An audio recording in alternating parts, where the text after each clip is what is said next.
Hello everyone. हमारे channel exam with Deepika पर आपका हार्दिक स्वागत है। उम्मीद है आप सब बहुत अच्छे होंगे और अपनी पढ़ाई बहुत बढ़िया तरीके से कर रहे होंगे। चलिए, आज है 7 जून और हम शुरू करते हैं आज के करंट अफेयर्स। तो चलिए, हमारा पहला क्वेश्चन है, हिंदी साहित्य भारती पुरस्कार किसे प्रदान किया गया है?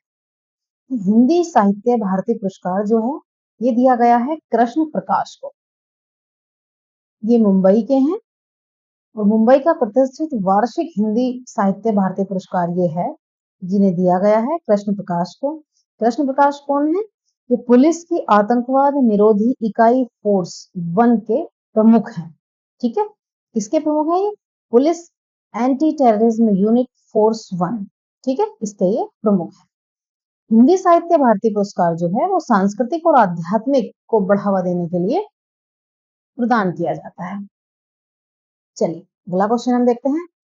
नासा ने चंद्रमा के लिए स्टैंडर्डाइज्ड टाइम सिस्टम, क्या है? स्टैंडर्डाइज्ड टाइम सिस्टम विकसित करने के लिए किस अंतरिक्ष एजेंसी के साथ समझौता किया है? तो देखिए, नासा ने ये समझौता किया है ईएसए के साथ। ईएसए का मतलब है यूरोपियन स्पेस एजेंसी। ठीक है, नासा आपको पता है अमेरिका की स्पेस एजेंसी है। इसने यूरोपियन स्पेस एजेंसी यानी ईएसए के साथ चंद्रमा पर स्टैंडर्डाइज्ड टाइम सिस्टम को डेवलप करने के लिए समझौता किया है। जैसे दुनिया भर में कई टाइम जोन के आधार पर समय तय होता है, ज्यादातर देशों में ग्रीनविच मीन टाइम यानी जिसे हम जीएमटी कहते हैं, इसको ही स्टैंडर्ड टाइम माना जाता है। उसी तरह इस स्टैंडर्डाइज्ड टाइम सिस्टम से चंद्रमा पर टाइम तय किया जाएगा। देखिए, आपको पता है पूरी धरती पर समय एक रहे उसके लिए जीएमटी जो है ग्रीनविच मीन टाइम, उसको स्टैंडर्ड टाइम मान लिया गया है। इसी तरह से अब मून का भी टाइम सेट किया जाएगा जिसमें स्टैंडर्डाइज्ड टाइम सिस्टम को डेवलप किया जा रहा है और इसी के तहत उस पर टाइम जोन बनाए जाए। ठीक है, चलिए अगला प्रश्न देखते हैं। 5 जून को विश्व पर्यावरण दिवस के अवसर पर पीएम नरेंद्र मोदी ने कौन से अभियान को शुरू किया है? तो देखिए, विश्व पर्यावरण दिवस यानी 5 जून के अवसर पर पीएम नरेंद्र मोदी ने एक अभियान शुरू किया है।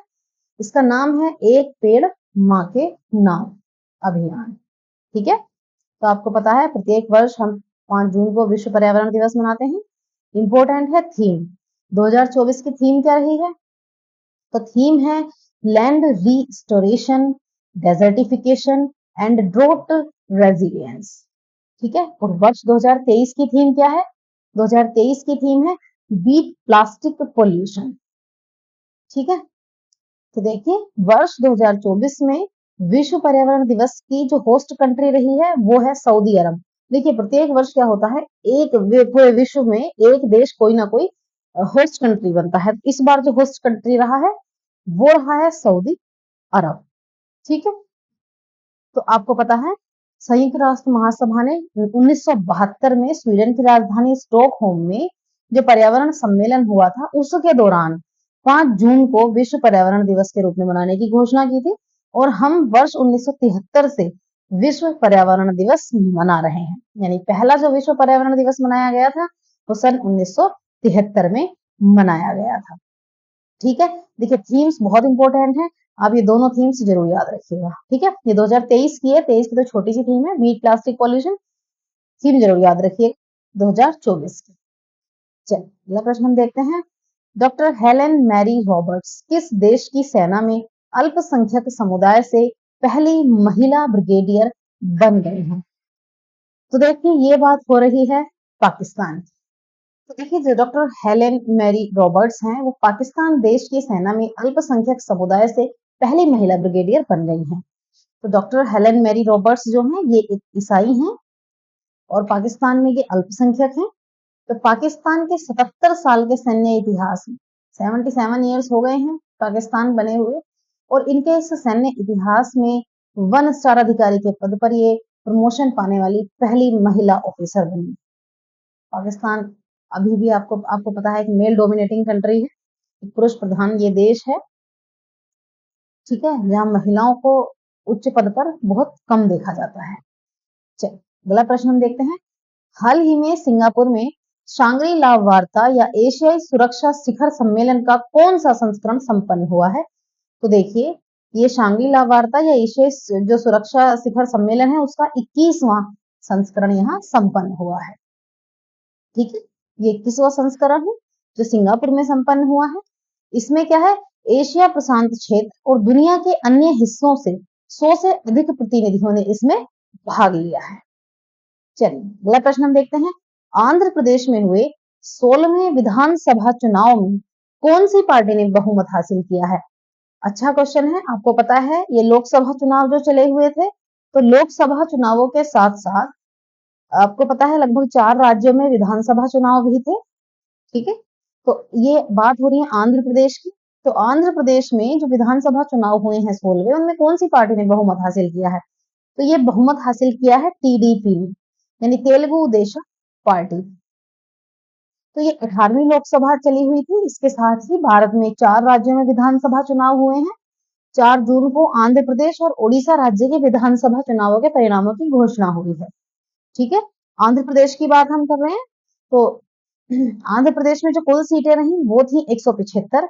बहुमत मिला है टीडीपी को, तेलुगु देशम पार्टी। कौन है इसके? वो हैं चंद्रबाबू नायडू। उड़ीसा की बात हो रही है। उड़ीसा के ये विधानसभा चुनाव 17वां थे और आंध्र प्रदेश की बात करें तो ये 16वें थे। उड़ीसा में 147 सीटों पर विधानसभा चुनाव हुए हैं। बहुमत मिला है बीजेपी को। 2019 में हुए विधानसभा चुनाव में बीजू जनता दल, जिसके बाद नवीन पटनायक उड़ीसा के मुख्यमंत्री बनते हैं। ठीक है, चलिए अगला क्वेश्चन हम देखते हैं। क्यूएस वर्ल्ड यूनिवर्सिटी रैंकिंग 2025 के अनुसार भारत का कौन सा संस्थान 118वीं रैंक के साथ भारत का सर्वश्रेष्ठ संस्थान बना है? तो देखिए 118वीं रैंक के साथ भारत का सर्वश्रेष्ठ संस्थान बना है आईआईटी बॉम्बे। ठीक है, ये क्यूएस वर्ल्ड यूनिवर्सिटी रैंकिंग है। तो क्यूएस वर्ल्ड रैंकिंग के अनुसार 2025 की ये बात हो रही है। आईआईटी बॉम्बे भारत में शीर्ष स्थान पर है। ठीक है, बॉम्बे को वैश्विक स्तर पर 118वीं रैंक मिली है। भारत के टॉप 3 संस्थान हम देख लेते हैं। IIT Bombay 118, IIT face FT 150, IISc Bengaluru 211। ठीक है, तो दुनिया के हम टॉप 3 इंस्टीट्यूट हम देख लेते हैं। दुनिया के कौन से हैं? ये हैं मैसाचुसेट्स इंस्टीट्यूट ऑफ टेक्नोलॉजी यानी एमआईटी कैम्ब्रिज, यूएस अब है संयुक्त राज्य अमेरिका इंपीरियल कॉलेज लंदन और लंदन यूनाइटेड किंगडम। ठीक है, चलिए ये बात हो रही है। चलिए अब क्या है, ऑक्सफोर्ड विश्वविद्यालय, ऑक्सफोर्ड यूनाइटेड किंगडम। तो देखिए पहला तो हो गया आपका मैसाचुसेट्स की बात हो रही है, दूसरा है आपका इंपीरियल कॉलेज लंदन, तीसरा हो गया आपका ऑक्सफोर्ड यूनिवर्सिटी। चलिए अगला प्रश्न है, किस अंतरिक्ष संगठन ने प्रवाह नामक कंप्यूटेशनल फ्लूइड डायनेमिक्स यानी सीएफडी सॉफ्टवेयर विकसित किया है? तो ये सॉफ्टवेयर जो विकसित किया है, ये विकसित किया है इसरो ने। ISRO Indian Space Research Organisation यानी भारतीय अंतरिक्ष अनुसंधान संगठन जो है, उसके Vikram Sarabhai Space Research Centre यानी वीएसएससी सॉफ्टवेयर लॉन्च किया है इन्होंने। ये प्रवाह, इसका नाम है प्रवाह। इसका पूर्ण रूप क्या है? Parallel run solver for aerospace vehicle. इस सॉफ्टवेयर का जो उपयोग है एरोस्पेस के क्षेत्र में एरोस्पेस के मैनेजमेंट के लिए किया जाएगा। ठीक है, चलिए अगला प्रश्न है, लोकसभा चुनाव 2024 में राष्ट्रीय जनतांत्रिक गठबंधन यानी एनडीए ने कितनी सीटें जीती हैं? तो देखिए एनडीए ने इसमें सीटें जीती हैं 292। एनडीए का क्या मतलब है? नेशनल डेमोक्रेटिक अलायंस यानी राष्ट्रीय लोकतांत्रिक गठबंधन। ठीक है, तो आपको पता है 4 जून को लोकसभा चुनाव के जो परिणाम है वो घोषित किया गया। लोकसभा चुनाव 2024 में एनडीए ने कुल मिलाकर 292 सीटें जीत ली हैं। ठीक है, एनडीए के बाद सबसे ज्यादा सीटें किसने जीती हैं? India. India means Indian national developmental inclusive alliance, इन्होंने 233 सीटें जीती हैं। 292 सीटें जीती हैं एनडीए ने और 233 सीटें जीती हैं इंडिया। ठीक है, इस पूरे प्रकरण में जो जिन्हें सबसे ज्यादा सीटें मिली हैं वो है बीजेपी जिसे 240 सीट मिली है, कांग्रेस को 99, समाजवादी पार्टी को 37, तृणमूल कांग्रेस को 29। ठीक है, तो देखिए लोकसभा चुनाव की बात हो रही है। लोकसभा चुनाव की घोषणा हुई थी 16 मार्च 2024 को। ये कुल 7 फेज में, 7 चरणों में ये चुनाव हुए हैं। पहला जो है वो हुआ था 19 अप्रैल। 19 अप्रैल से ये शुरू हुई वोटिंग, और आखिरी फेज हुआ था 1 जून को, और परिणाम घोषित हुआ है 4 जून को। ये 543 सीटों पर कुल मतदान हुआ है, और सबसे ज्यादा जो सर्वाधिक अंतर से जीते हैं वो जीते हैं शंकर लालवानी इंदौर। ये इंदौर से जीते हैं 12,26,751 वोटों से। देखिए कितने बड़े अंतर से ये जीते हैं। ठीक है, सबसे ज्यादा वोटों से ये जीते हैं। चलिए अगला प्रश्न हम देखते हैं। काजा शिखर सम्मेलन 2024 का आयोजन कहाँ किया गया है? तो जो काजा शिखर सम्मेलन है इसका आयोजन किया गया है आपका जाम्बिया में। ठीक है, जाम्बिया में कहा? लिविंगस्टोन, जाम्बिया के लिविंगस्टोन में ये आयोजित किया गया। काजा क्षेत्र की बात हो रही है। काजा क्षेत्र क्या है? देखिए ये 5 जो दक्षिण अफ्रीकी देश हैं इनका एक क्या है, इनके क्षेत्र तक ये फैला हुआ है, जिनमें अंगोला, बोत्सवाना, नामीबिया, जाम्बिया और जिम्बाब्वे। जिम्बाब्वे का कौन सा क्षेत्र है? ओकावांगो। ठीक है, और जाम्बेजी की नदी घाटियों तक ये क्षेत्र फैला हुआ है। ये 5 दक्षिण अफ्रीकी देशों में आता है।